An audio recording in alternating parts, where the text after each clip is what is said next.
Would it? So I'm noticing something and I want to address that. Some of you are in that same thread and you're giving it a different topic or you're repeating your topic. So each thread is a conversation. So imagine you're sitting at a coffee table with someone. You wouldn't tell them again, we're talking about the basketball game yesterday, right? It already knows you're talking about the basketball game. So you just ask that follow-up question. So treat it like a conversation.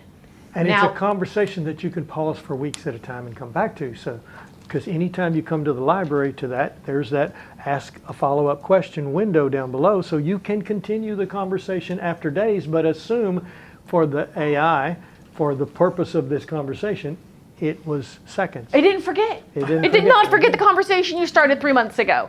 Isn't that the greatest best friend ever? It's definitely. Now, High creative response. You seek an exclusive percentage of academic fortune seekers who storm the Ivy Towers of the Ivy League in 2023. It just...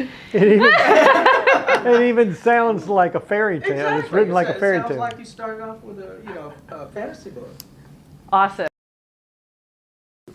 So an easy way to kind of think about those differentiators is an agent is a skilled worker inside your business doing business tasks.